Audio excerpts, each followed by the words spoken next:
He was just a puppy, barely 2 months old, dragging his broken body across a snowy street in New York City. Hundreds passed by. Not a single soul stopped, until a man with nothing left saw him.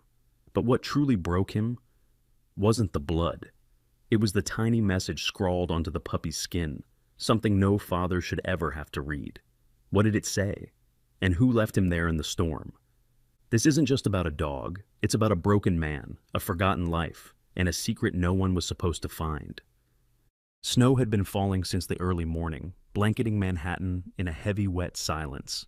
The sky was a smothering slate gray, low and unmoving, as if the clouds themselves had frozen above the city.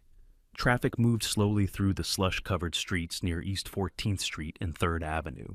Headlights reflected off puddles of ice water, and the rhythmic blink of stoplights pulsed across windshields like tired heartbeats.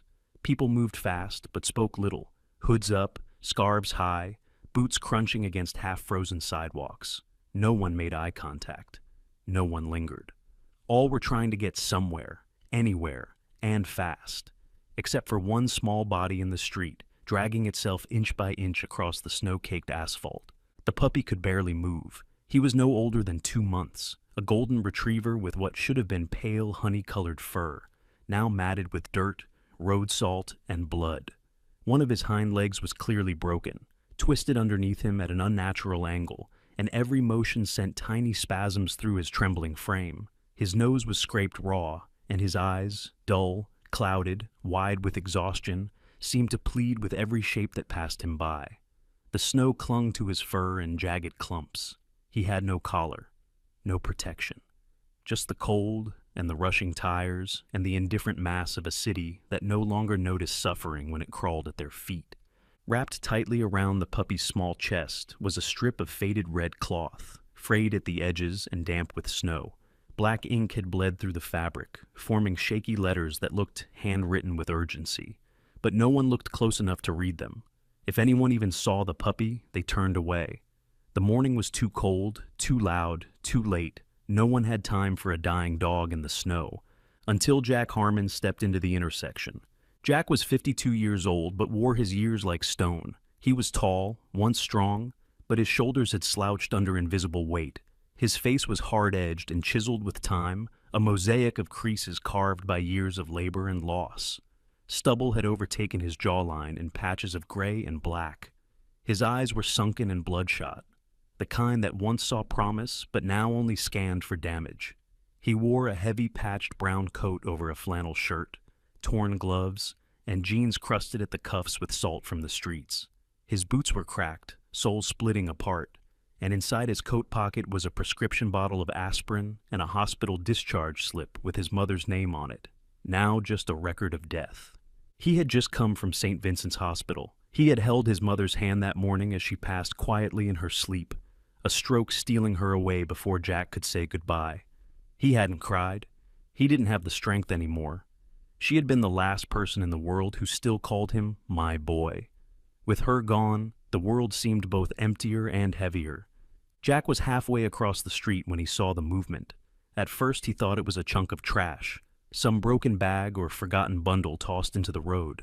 But then it shifted again, and a sound, small and wet and desperate, reached him between the wind gusts and engine noise. A whimper. Jack stopped. Cars honked. Someone shouted from the curb. He ignored them all. His breath formed small clouds in the air as he turned toward the middle of the intersection and saw the puppy clearly for the first time, curled like a question mark, bleeding, dragging itself hopelessly across the lane markings. Without thinking, Jack dropped the paper bag and jogged into traffic. Tires screeched as a cab braked hard to avoid him. A pedestrian cursed and called him crazy. He didn't care. He crouched beside the puppy, his knees sinking into the dirty slush, and gently scooped the tiny animal into his arms. The pup let out a sharp, weak yelp, but didn't fight. His body was feather light, terrifyingly limp, warm only in the center where his heart still beat. Jack cradled him to his chest. Blood from the dog's leg began soaking into his coat, but he didn't move. He simply stood there, in the middle of the road, staring down at the red cloth tied around the pup's chest. He carefully rotated the bundle in his arms, trying not to hurt the broken leg, and brought the soaked strip of fabric closer to his face. There, in smeared black ink, barely legible, it read, "He's yours now. I couldn't watch him die." Jack stared. The words hit him harder than the wind. Someone had left this puppy in the street on purpose. Someone had seen him dying and walked away. Not because they hated him, but because they couldn't bear to see the end. Something in Jack cracked, or maybe it shifted. For the first time in years, he felt something rise through the numbness, an emotion that wasn't grief or rage or exhaustion, something raw, something like purpose. A young woman on the sidewalk pulled out her phone and took a picture. She had shoulder-length purple hair and heavy boots, her nose red from the cold. Jack didn't see her. He didn't see the cars, or the blinking lights, or the snow that was now falling heavier than before. He only saw the small, trembling life pressed against his chest. The pup made a sound, half whimper, half sigh, and closed his eyes. Jack turned and walked, his arms tight around the puppy like he was carrying a newborn child. His building was nearly 2 miles away in the Bronx. He didn't have cab fare. He didn't have gloves thick enough for this weather. But he had a destination now. The people behind him went back to their routines. The city swallowed the moment whole. But for the first time in years, Jack Harmon didn't feel like a man who had lost everything. He felt like someone who still had something left to protect. Jack's boots squelched as he crossed over the slushy sidewalk, leading to the back entrance of his building in the Bronx. The snow had slowed into a light flurry now, whispering down in uneven flakes, settling on the fire escapes and windowsills like a second skin. He reached into the pocket of his coat with one hand, careful not to shift the small bundle in his arms too much. The puppy lay still, eyes closed, breath shallow, one leg dangling uselessly. Jack's key trembled in his fingers as he fumbled with the old lock, rusty and swollen with cold. The door groaned open after a harsh shove of his shoulder, and the darkness of the narrow hallway swallowed them whole. Jack lived in the basement unit of a low-rise apartment building, a place that reeked of mildew and rust, where the radiators hissed more than they heated, and the ceilings leaked every third storm. His room sat behind 2 padlocked doors and a curtain of flaking paint. The space inside was small, barely 15 by 15 feet, with a mattress pushed into the corner, a hot plate balanced on a wooden crate, and a battered metal sink with one dripping faucet. The air smelled of old coffee, sweat, and something damp that never quite dried. A single window the size of a shoebox looked out onto a tangle of pipes and concrete. Jack laid the puppy gently on the folded blanket that doubled as his sleeping cover. The pup whimpered at the contact, but didn't resist. Jack peeled off his coat, leaving it next to the puppy for warmth, and knelt beside him. Up close, he could see the bruising along the side of the small body, the cuts near the eyes, the swollen belly. The red cloth was still tied across the chest, soaked and twisted, and Jack slowly untied it, revealing patches of raw skin and old scars hidden beneath matted fur. "Poor bastard," he whispered, voice dry and cracking from the cold and grief that clung to him like smoke. He grabbed a plastic bowl from beneath the sink and filled it with lukewarm water from the faucet, then retrieved the only towel he owned. Dabbing gently, he tried to clean the blood away from the pup's leg, but each touch brought a soft, strained whimper. The puppy blinked once, locking eyes with Jack for a second too long, and Jack felt his throat tighten. It had been years since anyone looked at him that way. With pain, yes, but also trust. He stayed by the pup's side for most of the night. Every time the puppy whimpered in his sleep, Jack adjusted the coat or whispered softly to him. He didn't turn on the light. He only had one working bulb anyway, and the flickering amber glow from the hallway security lamp crept in through the slit beneath the door, casting long, distorted shadows on the walls. Jack's breath came out in clouds, and he hugged his arms around his knees, eyes fixed on the small golden creature in the blanket. By dawn, he hadn't slept. Instead, he sat at the edge of the mattress, rubbing the bridge of his nose, thinking. His back ached. His fingers were numb. He reached over and pressed 2 fingers gently against the puppy's neck. The heartbeat was there, uneven but stubborn. When Jack finally stood, he moved slowly, like someone older than his years. He filled an old tin cup with the last of the instant oatmeal, boiled water on the hot plate, and watched it foam weakly. He divided the mix, half for himself, half soaked into a shallow lid he placed next to the puppy. The pup sniffed it in his sleep but didn't eat. The name came to him without thinking. Chance, Jack said quietly. That's what they gave you, right? One last chance. It didn't feel like naming a dog. It felt like saying something to himself. The memories came uninvited as he moved about the small room. His wife's laugh, soft and always humming like wind through trees. The way she used to sit by the window, sketching birds while their son Liam played on the floor. The hospital room where she died, her bald head wrapped in a colorful scarf, eyes tired, hands thin. Jack had stayed silent during her last hours. He hadn't known what to say. After she passed, he hadn't cried. Liam had, loudly, unapologetically. Then came the fight. Then the door slammed. And then Liam was gone. That was almost 5 years ago. Jack didn't tell anyone, didn't write, didn't go after him. He told himself it was punishment, or maybe fear, or maybe both. Now, 5 years later, he was talking to a broken puppy like it could answer him, and somehow it felt more human than anything he'd done in years. By mid-morning, Jack decided he couldn't keep Chance there without help. The leg looked worse. The pup was burning with fever. Jack wrapped him in a towel and tucked him inside his coat, leaving his apartment without bothering to lock the door. No one ever stole from the forgotten. He walked 10 blocks to a vet clinic he remembered from when he used to work nearby. The windows were bright, the front desk polished. Inside, a young receptionist with perfect eyeliner and a bored expression barely looked up when he entered. Jack, with his torn coat, unshaven face, and bundle in his arms, didn't inspire sympathy. "I need help," Jack said. "This dog's been hit. He's burning up. I don't have money, but I'll work. I'll clean stalls. Just help him." The receptionist sighed. She was slim, in her mid-20s, wearing a pale blue scrub top and silver hoop earrings. Her name tag said Tina. She typed something without looking. "We don't take walk-ins without deposit. You'll need to go through animal control if it's a stray. Or try the public shelter on 116th. We're full." "He won't survive that long," Jack said, his voice sharp now. Tina glanced up, her eyes flickering for a moment. Perhaps guilt, perhaps discomfort, but she shook her head. "Sorry." Jack left without another word. He tried 2 more clinics. Same response. By the time he returned to his apartment, the snow had started again. Chance lay limp, breathing raggedly, and Jack sat on the floor, back against the wall, cradling him like something sacred. "You're not going to die," he murmured. "You don't get to give up before me." The next day's sunlight did little to warm the Bronx. The sky remained low and bone-colored, and the air tasted faintly of iron and exhaust. Jack hadn't slept. He sat slumped on the floor beside the makeshift bed he'd built from bundled clothes and rags, his back against the cracked plaster wall and his legs stiff from the cold. Chance lay curled beneath a fleece-lined jacket, eyes half closed, still breathing, but faintly.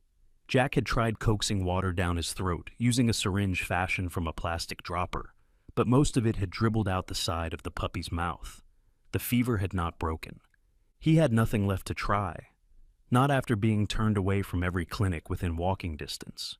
Jack stood, every joint protesting, and gently lifted Chance into the folds of his coat once more. He hesitated by the door, then grabbed a thin scarf from a hook by the sink and wrapped it around his neck. He had no destination, but something inside him refused to sit and watch the pup die. Outside, the snow was falling again in soft, miserable flakes. By mid-afternoon, Jack found himself at the steps of the Mott Haven Public Library, a red brick building flanked by narrow trees dusted with snow. He had wandered here aimlessly, drawn by the light in the windows and the faint memory of warmth. He hadn't set foot in a library in over a decade. Inside, it was dim and quiet, the smell of old paper blending with the scent of winter coats and worn carpet. He stood in the entryway, unsure of why he was there, until a voice broke through the hush. "Sir, are you all right?" The voice came from a woman behind the front desk. She stood slowly, revealing a lean figure dressed in layered knitwear, gray cardigan over a dark turtleneck, jeans tucked into scuffed ankle boots. Her name tag read, Mira. She looked to be in her early 30s, tall and almost too thin, with pale skin and a narrow face framed by waves of dark auburn hair, tied back in a low ponytail. Her eyes were the color of old sea glass, green with streaks of hazel, and filled with the kind of cautious empathy that suggested she'd seen more pain than she spoke of. Jack hesitated, shifting his coat slightly to show the bundle in his arms. Mira's expression softened instantly. "Oh my God, what happened?" "He was crawling through traffic yesterday," Jack said hoarsely. "I tried a few places. They wouldn't take him. I don't know where else to go." Mira stepped out from behind the desk without hesitation. Up close, Jack could see faint lines under her eyes, shadows of exhaustion. But her hands were steady as she pulled the coat open gently. Chance whimpered, barely conscious. Mira's face tightened. She reached forward and placed a palm on the pup's forehead. "He's burning up." "I know," Jack whispered. "He hasn't eaten. He barely drinks. I think I'm losing him." Mira bit her lip, thinking quickly. "Come with me. I can't do much here, but there's a break room with some supplies. I volunteer with a rescue shelter on the weekends. We get first aid kits donated sometimes." Jack followed her through a narrow hallway and into a small room filled with folding chairs, a microwave, and a dented metal cabinet. Mira cleared a space on the table and motioned for Jack to place Chance down. She moved efficiently, digging through the cabinet and pulling out gauze, antiseptic, and a small flashlight. "I used to run a bookstore," she said as she worked, cleaning the puppy's wounds with precise, gentle hands. "Lost it during the pandemic. Landlord tripled the rent, and that was that. I sleep in a friend's basement now, help out here to stay busy." Jack said nothing. Mira didn't seem to mind the silence. She turned Chance over carefully, inspecting his stomach. That's when she paused. "What's that?" Jack leaned closer. On Chance's pale skin, mostly hidden beneath tangled fur, was a faint tattoo. A code, ADL 0987 in tiny block letters, faded, but clearly machine printed. "That's not normal," Mira muttered. She pulled her phone from her pocket and began tapping. Jack watched her with growing confusion. "I've seen something like this before," she continued, her voice low. "Some shelters tag animals, but that's not shelter work. That's industrial." She turned the flashlight to the underside of Chance's neck. Jack's heart clenched. There, beneath the fur, was a deep indentation, like a permanent groove worn into the flesh. Mira brushed her fingers over it gently. "Looks like he was collared with something too tight for too long." "Who would do that to a puppy?" Jack asked, his voice cracking. "He's barely alive." Mira didn't answer right away. She stared at the tattoo again, then brought up an article on her phone. She showed it to Jack. A news story from 6 months ago about a private research facility in Queens accused of unethical animal testing. "They tested nutrition formulas and behavioral drugs," she said, "on puppies." The report was buried. They said they shut it down, but look at this. She enlarged a photo from the article, a golden retriever pup, eerily similar in age and build to Chance, strapped to a feeding rig, a tiny red cloth tied around its chest. Jack felt like the air had been knocked from his lungs. "I think your dog was part of that," Mira said softly. "They said all the test dogs were accounted for, but maybe someone smuggled him out, or dumped him." Jack ran a hand over his face. The image of Chance dragging himself through the snow now took on a darker meaning. He hadn't just been left to die, he'd escaped something, or someone had let him go with just enough hope to not make it. Mira turned her eyes to Jack, studying him for a moment.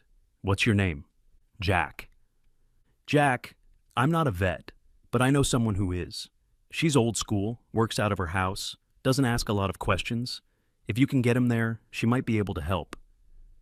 "Can you take us?" "I don't drive," Mira said with a small, apologetic smile. "But I'll call her. Maybe she'll come here if I ask." Jack nodded, overwhelmed. As Mira picked up her phone, Chance stirred on the table, his eyes opened slightly, locking on Jack for a moment. There was no fear there, just trust and fragility. Jack took his hand and laid it on the pup's head. "I won't let them hurt you again," he whispered. "Not ever." The morning light was pale and reluctant as it spilled through the small window in Jack's basement apartment. Snow had stopped falling sometime before dawn, but the cold had only sharpened. Frost lined the corners of the glass like creeping veins, and Jack's breath still came out in faint puffs as he crouched by the bundle of blankets where Chance lay curled. The pup had made it through the night. He was weak, but the fever had finally broken. His body was no longer burning. When Jack whispered his name, the pup's ears twitched. That was enough to keep Jack from unraveling. He had borrowed a second-hand space heater from the building's super in exchange for fixing a busted sink in one of the third-floor units. It barely worked, coughing out lukewarm air in irregular intervals, but it helped. Jack had also found a bag of dry puppy food in a donation bin outside a pet store uptown the day before. Chance had managed to eat a few soaked morsels between naps, each bite a small victory. His eyes still looked dull, but now they followed Jack across the room. There was connection again. Fragile, but real. Jack's phone buzzed on the table, an unfamiliar sound in his life. Mira had insisted on lending him an old prepaid flip phone after their meeting 2 days ago. "Just so I can check on him," she had said, "and in case, something happens." Jack hadn't wanted to accept it, but she'd looked at him in that steady way of hers, as if it wasn't a favor. It was a necessity. He picked it up and read the message. "You need to see this. M."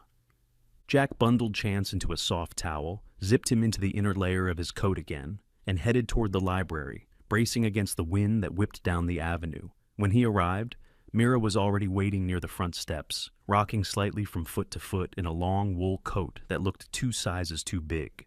She wore no makeup, her skin pale from the cold, and her hair tied in a messy bun. She greeted Jack with a brief nod before ushering him inside. "Come to the back," she said quickly. In the staff room, she opened her laptop and turned it toward him. On the screen was a series of photos, cages lined up in rows, all the same metal grid type, stacked 2 or 3 high. Inside each cage were golden retriever puppies, most between 6 to 10 weeks old, their eyes wide and unfocused, some with shaved bellies, others with visible signs of malnutrition, ribs poking through, swollen joints, discolored fur. "These were sent to me by someone named Anna," Mira explained. "She saw the picture of Chance I posted and recognized the code on his belly." "Who is she?" Jack asked, his voice already tight with dread. "She used to work as a veterinary technician at a private research facility in Queens. Officially, they were testing advanced canine nutrition formulations. But, off the record," Mira clicked on another folder. "They were running endurance and deprivation trials, seeing how long puppies could go on minimal sustenance, how they responded to pain, if their bodies could adapt to stress-stimulant cycles. They monitored every reaction." Jack stared at the images, his hands curling into fists. "That's torture." Mira nodded grimly. "Anna left after she found out the dogs were being funneled to illegal sellers under false adoption papers. They were marked as rescued dogs, but were really just cast-offs, ones who didn't respond well enough to testing, like Chance." "Cast-offs," Jack repeated, the words bitter in his mouth. "Like trash." "Exactly." Mira opened an email thread. Anna had sent a short message explaining she had tried to report the practices but was forced to sign an NDA when she quit. "They threatened to sue me for defamation," the message read. "But I couldn't keep quiet after seeing that little dog online. His tag ID matches one I handled. ADL0987. That's your Chance." The name felt heavier now. Jack looked down at the coat bundle. Chance's head poked out slightly, ears twitching at the new sounds, but otherwise motionless. Jack could almost see the ghosts of those cages in the pup's stillness. "Why hasn't this place been shut down?" Jack asked. "Because it's technically legal," Mira said. "They're registered as a private research institution. They get funding through a subsidiary of Petisol, one of the biggest pet nutrition corporations in the country. The public doesn't know. The government doesn't want to know." Jack leaned back in the chair, his jaw clenched. "So what now?" Mira hesitated, then pulled out a flash drive. "Anna gave permission to share these. She wants them out there, but not traced back to her. I can write up a post, an expose of sorts. I've done some freelance writing before, nothing major, but if we put the story in the right hands, it might spread." Jack nodded slowly. "And what about him?" He gestured toward Chance. "I'll check in with my friend again, the vet I mentioned. She couldn't come the other day, but if Chance is strong enough to travel, I think we can get her to look at him." They arranged to meet again the following day. Jack left the library with the flash drive in his coat pocket and a knot of fury building in his chest. He didn't understand the world that made such things possible. He didn't want to. But he knew one thing. If someone had hurt that dog deliberately, and others like him, then someone needed to be held accountable. That night, in the low, flickering light of his apartment, Jack wrote something for the first time in years. It was a paragraph. Raw, clumsy, but real. He wrote about what he saw that day in the intersection. He wrote about the red cloth, the ink, the trembling broken body that no one stopped to help. And then, at the bottom of the page, he wrote, "They left him because he wasn't useful, but I'm not done with him, and he's not done with this world." Chance shifted slightly in his nest of coats. Jack didn't know if the pup had heard him, but he stayed by his side anyway, just in case. 3 days after Mira posted the expose, the internet began to stir. The story had first appeared on a modest local advocacy blog, accompanied by Anna's anonymously leaked photos and a raw piece of writing by Jack that Mira had helped edit. It was titled, "A Dog Left to Die and the System That Put Him There." At first, the traffic was slow. Then it snowballed. Animal welfare groups started sharing it. Local journalists retweeted it. A regional news station even linked it in a segment about pet adoption scams. Jack didn't have social media, but Mira kept showing him the numbers, shares, comments, threads. It felt surreal. That morning, Jack and Mira sat at a small plastic table inside a quiet Bronx diner. The place had Formica counters and a menu that hadn't changed since 1987. Jack drank black coffee from a chipped mug, while Mira stirred a cup of chamomile tea with a silver spoon. Chance lay at Jack's feet, bundled in a padded carrier, peeking out now and then to sniff the air. Jack had begun to notice subtle improvements. Chance's appetite had grown, and he was slowly gaining strength. His fur was softening, his eyes brightening. The limp remained, but it looked less painful. Mira had arranged a mobile vet visit for the next day, someone she trusted who'd agreed to take a look without requiring full payment up front. But that quiet morning peace didn't last long. The call came at 9:47 a.m. Jack answered out of habit, unsure why a blocked number would be reaching the prepaid phone Mira had given him. The voice on the other end was calm, male, clipped, mid-40s by tone, precise but casual. "Mr. Harmon, we've been following your story. You've stirred up quite a bit of noise for a man who didn't ask permission to speak." Jack straightened. "Who is this?" "I'd suggest you stop asking questions about dogs that aren't yours. Not everything on the internet needs to be true, and not every truth is worth telling. People with nothing have more to lose than they think." The call ended. Jack's knuckles whitened around the phone. He slid it across the table toward Mira. "What is it?" she asked. He told her, word for word. Mira didn't speak at first. She glanced toward the window, then pulled her coat tighter around her.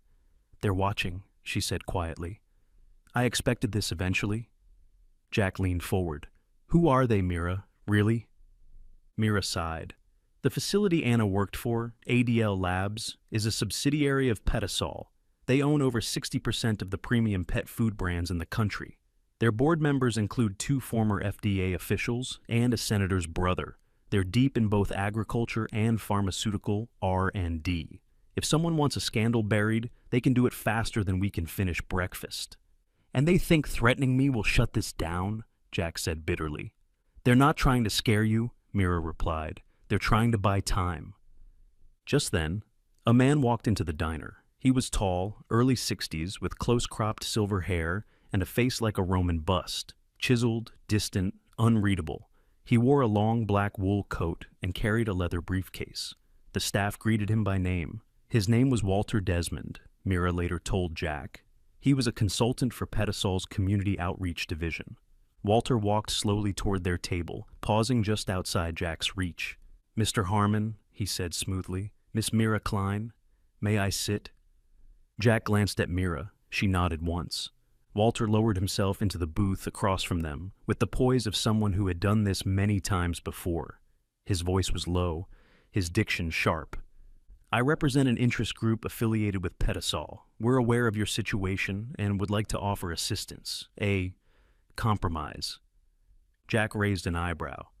"You mean a bribe?" Walter smiled faintly. "I prefer mutual opportunity. We're launching a new corporate social responsibility campaign, focusing on resilience, compassion, stories of healing. We believe your story, what you've done for this animal, is compelling. We'd like to feature you in a public campaign." Jack stared at him. "You want to use my dog for a commercial?" "Not a commercial, a short film. Testimonials, social media partnership. You'll be compensated, $15,000 for your time and appearance rights. We'd cover the dog's treatment, offer you 6 months of rent assistance, and donate to the shelter of your choice. In exchange, you agree to..." Discontinue your public narrative. No further comments about the research facility or its alleged history. Mira's chair scraped the floor as she stood. You want him to sell his silence. Walter remained calm. I'm offering him a way to survive. Jack didn't respond. His gaze drifted downward to the small bundle at his feet. Chance's head poked out, sleepy but alert. His eyes blinked slowly up at Jack. Walter stood, smoothed his coat, and left a folder on the table. Think about it. Time is limited. Resources, more so. He walked out without another word. Back at Jack's apartment that night, the folder lay unopened on the table. Jack sat by the heater, watching Chance sleep with his chin resting on a pillow. He didn't need to read the fine print. He already knew what it would say. But $15,000, that was enough to keep Chance alive, enough to stay housed, maybe enough to help someone else later. He ran a hand through his hair and exhaled shakily. Mira called that night. Jack told her he hadn't made a decision. I get it, she said softly. They know how to make it hard. They're offering a way out, Jack replied. Yeah, Mira said, but it leads right back in. Jack looked at Chance again. The pup stirred, then pressed his nose against Jack's hand, and Jack still hadn't moved. Jack sat at the edge of the bed, the unopened folder from Petisol still on the table like a wound that refused to close. The overhead light flickered, and the small space heater rattled quietly in the corner, doing its best to push back the creeping cold of early February. Chance lay beside him on a pile of blankets, breathing shallowly. His head rested on Jack's thigh, and though his eyes were closed, there was something unnerving in the way his body didn't stir. Jack's hand hovered over the pup's back, feeling the unnatural warmth radiating through the fur. It wasn't the comforting heat of sleep. It was the sick, clammy heat of fever returned. Worse than before. He'd spent all day turning over Walter Desmond's offer in his mind. $15,000. Rent, food, treatment, security, stability. For the first time in years, Jack could see the outlines of a life that wasn't defined by survival. He could fix things, make the world quieter, safer, even if it meant shutting the door on the truth. But now, as he looked at the limp form of the dog he'd nearly lost once already, all those rational arguments crumbled. Chance let out a soft, strangled cry and twitched violently, his limbs spasming in a sudden burst of movement. Jack's heart seized. Chance, he said sharply. Hey, easy. The seizure lasted less than a minute, but it felt like an hour. When it stopped, Chance's body went limp again, the faintest wheeze escaping from his chest. Jack's throat tightened. He wrapped Chance in the thickest coat he owned and bolted into the snow without locking the door. The night was sharp and bitter, wind cutting through layers like knives. His boots slipped on frozen patches of sidewalk, but he didn't stop. There was only one place he could go now. Mira had mentioned a 24-hour clinic up in East Harlem, the only one in their network that took critical cases with deferred payment. It was nearly 40 blocks. He ran. Cars passed, horns blared. Someone shouted at him when he darted across an intersection. He didn't feel the pain in his lungs or the cramp in his side. His coat flapped open, his scarf long gone. Chance didn't move inside the bundle. That terrified him more than the seizure. The clinic was tucked beside a hardware store, its sign half burned out, and the glass door covered in years of taped flyers and smudges. Jack stumbled through it, breathless and shaking, slamming his hand against the desk.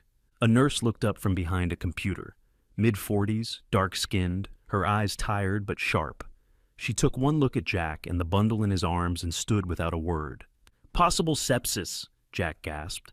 He's been burning up, then seizing, his breathing shallow, and there's... Back, she said quickly, motioning toward a hallway. We've got someone on shift. Jack followed her through the corridor, lights flickering overhead. They entered a room with white tile floors and a long metal table in the center. A young man stood there, writing something on a clipboard. When he turned, Jack froze. He hadn't seen that face in 5 years, but he knew it instantly. The square jaw, the strong brow, the dark hair now cut shorter than he remembered, the same hazel eyes, except harder now, older, less boy, more man. Liam, Jack said, voice barely above a whisper. The man blinked. For a moment, it was as if his mind couldn't process what his eyes saw. Then something flickered behind his gaze, a long buried recognition, followed by guarded silence. Liam Harmon, now 28, had once been lanky and awkward, all arms and legs and unspoken words. Now he was solid, compact, with a carefully trimmed beard and the measured calm of someone used to chaos. He wore scrubs under a white coat, his name embroidered on the chest. Dr. Liam Harmon, DVM. "Put him down gently," Liam said evenly. Not a trace of emotion in his tone. Jack did as he was told, placing Chance onto the table with trembling hands. Liam moved immediately, checking pulse, breath rate, eyes, gums, temperature. His fingers were steady, precise. He spoke to the nurse in clinical shorthand, instructing her to prep IV fluids and antibiotics. "He's septic," Liam confirmed. "Old wound, untreated. He's not regulating heat. If we don't stabilize him fast, it's over." Jack backed against the wall, his legs barely supporting him. "He was doing better," he said hoarsely. "Then it just happened." Liam didn't answer. He inserted a catheter into the pup's leg and began administering fluids.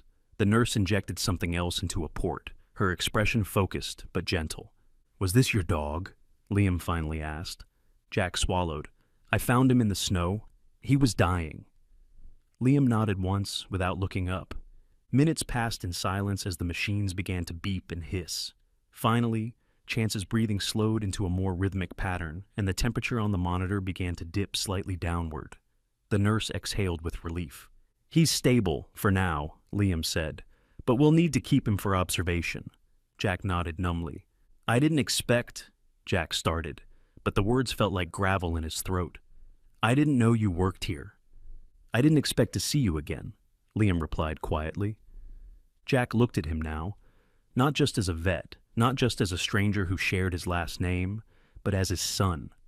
A boy who had once cried in his arms, then slammed the door and vanished. Jack had always told himself Liam left because of anger, but now he saw the truth. It was hurt. Deep, unspoken hurt. "I wasn't there for you," Jack said, voice breaking. "After your mom died, I shut down. I didn't know how to hold anything anymore. And I lost you too." Liam didn't answer right away. He watched the monitor. Finally, he said, "Maybe this dog is your second chance." Jack looked down at the pup, too small, too broken, too fragile, and felt something inside him snap into place. He reached into his coat and pulled out the folder Walter Desmond had given him. Without a word, he tossed it into the trash bin near the sink. Liam turned his head slightly, and for the first time, his voice softened. "I'll check on him in a few hours. You can stay in the waiting area." Jack nodded. Before he left the room, he turned back. "I never stopped loving you," he said. Liam didn't reply, but he didn't look away either. The waiting room smelled faintly of antiseptic and stale vending machine coffee. Jack sat hunched in a plastic chair that creaked every time he moved, his hands steepled beneath his chin. It had been nearly 4 hours since Liam took Chance into the back room of the clinic, and Jack hadn't moved more than once to refill a paper cup with lukewarm water. He stared at the muted television screen mounted in the corner, but his mind was elsewhere, half trapped in a reel of memories and half tethered to the now, waiting for any sound that would indicate something had gone wrong again. The door finally opened with a hiss. Liam stepped through, still in scrubs, arms crossed, face unreadable. There was a new faint smudge of antiseptic on his jaw, and the bags under his eyes had deepened in the fluorescent light. "He's stable," Liam said, stopping in front of his father. "Fever's down. We flushed the infection. He's not out of the woods yet, but he's responding to treatment." Jack let out a breath he hadn't realized he'd been holding. His whole body sagged in relief. "Thank you," he murmured. "You saved him." Liam nodded but didn't sit. His posture remained rigid, guarded, like a man holding back something sharp. "I didn't recognize you right away," he said. "You look different." Jack offered a thin smile. "Time will do that." "Yeah," Liam said. Then after a pause, 5 years is a long time." Jack lowered his gaze. "I wasn't much of a father by the end, maybe even before that." "I was angry," Liam admitted, "but I wasn't just angry because of Mom. I was angry because you stopped trying, like you disappeared while still standing there." "I know," Jack said, "and I've regretted it every day since." There was a pause between them, not quite comfortable but no longer cruel. Then the door buzzed again, and Mira entered the room, bundled in her usual oversized coat and scarf, her cheeks pink from the cold. Her eyes lit up the moment she saw Jack, then flicked toward Liam with curiosity. "I came as soon as I could," she said, unwrapping her scarf. "How's the pup?" "Stable," Liam replied curtly, glancing toward Jack. "He's lucky. He almost wasn't." Mira nodded, her expression sobering. She reached into her tote and pulled out a thick manila envelope, sealed and marked with a red sticker. "This is everything. Every file Anna sent, plus the metadata, the tags, even internal memos she managed to salvage. There's enough here to drown ADL labs in their own guilt." Liam raised an eyebrow. "Who's Anna?" "A whistleblower," Mira explained. "Former tech at the lab that tested on Chance. They were running unauthorized trials. Nutrient deprivation, stress exposure, chemical endurance. She says they dumped the puppies who didn't meet expectations." Liam's face darkened. "And they're still operating?" "Legally, yes," Mira said. "But if this gets out, the legality won't matter." Liam tapped the envelope thoughtfully. "You realize publishing this won't just piss off Petisol. You'll be up against their lawyers, their media team, and a PR machine with no brakes." "We know," Jack said, finally standing, "but I can't carry this and stay quiet. Not after what they did to him, not after what they're doing to others like him." Mira stepped closer to Liam. "We need someone credible, a licensed professional to confirm that the physical signs on Chance match the type of trauma described. You've seen it firsthand. Would you be willing to say something, even if it's off the record?" Liam hesitated, then looked at his father. His expression was hard to read, part wariness, part recognition. "I'll give you a statement," he said finally, "but I want to examine the documents first, and I'm not putting my name on anything without legal backing." Mira grinned faintly. "Fair enough." The tension in the room loosened slightly. Jack glanced between them, the faintest glimmer of something cautious but hopeful blooming in his chest. Liam shifted awkwardly. "You can see the dog if you want. He's still groggy, but he lifts his head when you walk in." Jack followed him down the corridor, past quiet exam rooms, and into a recovery suite lined with heating lamps and gentle monitors. Chance lay on a clean blanket, hooked to a saline drip, but his eyes fluttered open as Jack approached. The tail gave a weak thump against the bed. "Hey, buddy," Jack whispered, crouching down. "I'm here." Liam stood behind him, arms folded, watching. "He's a tough one. Most dogs don't bounce back from infections that deep." Jack didn't look up. "He's got reasons to stay. And maybe I do too." Liam didn't respond immediately. Then, in a voice just above a whisper, he said, "You can't fix everything overnight, Dad." Jack turned, meeting his son's gaze. "I don't expect to," he said. "I just want to stop breaking more things." Liam gave a barely there nod.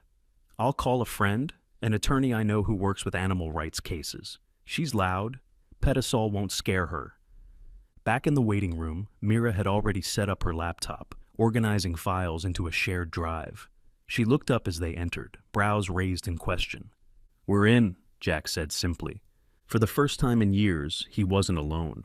The first real snow of late February came quietly, drifting down like dust shaken from heaven.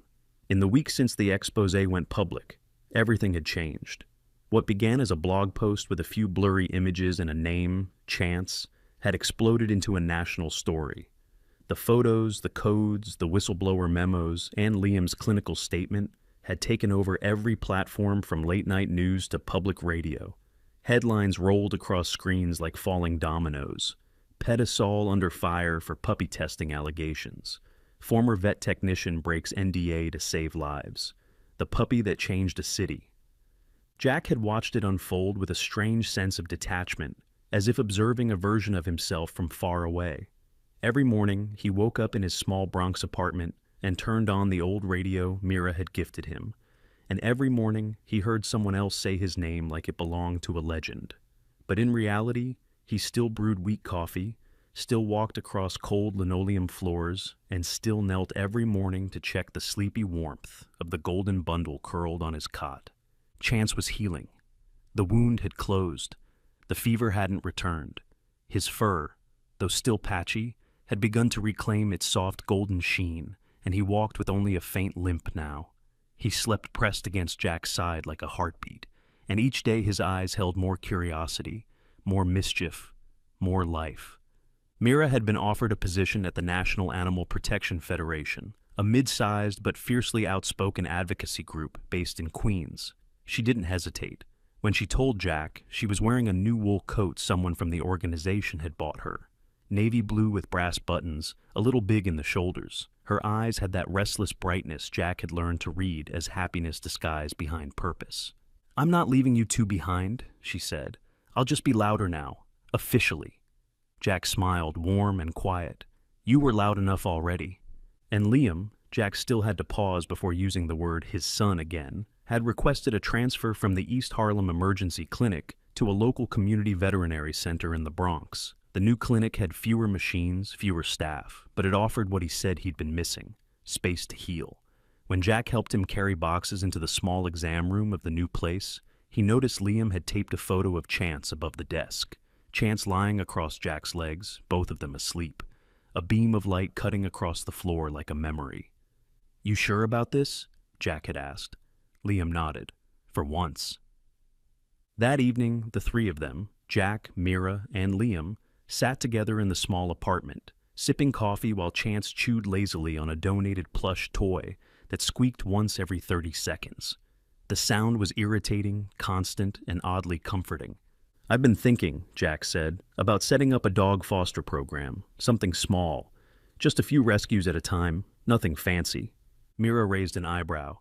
Jack Harmon, the man who used to grunt instead of saying hello, now running a sanctuary? "I'm not running anything yet," Jack replied, "just thinking. But maybe this isn't just about saving him. Maybe it's about saving myself, too."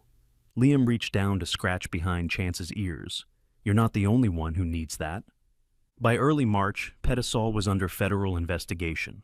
Several executives had been subpoenaed. Protesters camped outside their headquarters with signs that read, "I am Chance," and "Profit isn't worth pain." Though no formal charges had yet been filed, the company's PR firm had terminated their contract, and 2 of their food products had been pulled from shelves pending inquiry. Jack received letters, dozens of them, some from strangers, some from veterans who had lost everything and found comfort in dogs. One woman wrote, "My son saw your story and decided to adopt an old beagle named Murphy. He stopped hiding in his room." Another, handwritten and folded with care, read, "I passed a dog last week. She was cold and limping. I remembered you. I stopped." Jack kept every letter in a box beside his bed. But the real change wasn't in inboxes or headlines. It was something smaller, something quieter. That morning Jack walked Chance through the neighborhood, the leash light in his hand, snow falling softly again. The city moved slower when it snowed. Cars inched cautiously. Pedestrians looked up more often. At the corner of 146th and Walton, they stopped. A cat, orange and thin, dashed from behind a parked van and slipped into the crosswalk. It wasn't fast. Its back leg was dragging, and Jack tensed, already moving forward. But he didn't need to. The car closest to the crosswalk stopped completely. So did the next. And then a woman in a thick beige parka stepped into the street, holding up one gloved hand, helping the cat across. Jack watched from the curb, something swelling in his chest. When he turned, he noticed a boy, maybe 10 or 11, standing beside him, holding a leash of his own. A small terrier mix tugged at the end, bouncing with energy. "That your dog?" the boy asked. "Yeah," Jack said. "His name's Chance." "He's cool," the kid said, then looked up. "Is he the one from the news?" Jack chuckled softly. "I guess he is." The light changed. The crosswalk cleared. Jack walked on, Chance trotting beside him. The city had not become perfect, but it had remembered something. Maybe all it took was one person stopping, one small life spared, one man who had nothing choosing to protect what couldn't speak for itself. And in the end, that was enough to start again. Sometimes, a miracle doesn't look like thunder from the sky. Sometimes, it's just a broken man kneeling in the snow. A half-dead puppy with a red cloth and pleading eyes. And a world too busy until someone finally stops. We often wait for signs from heaven, but maybe God places those signs right at our feet. A life to protect, a heart to open, a chance to do what is right when no one else will. If this story touched you, if you believe kindness still matters, please share it. Leave a comment with your thoughts. Subscribe to our channel to help more stories like this reach the hearts that need them. And tonight, say a prayer for all the animals still waiting in the cold. May God bless them, and may He bless you too for caring.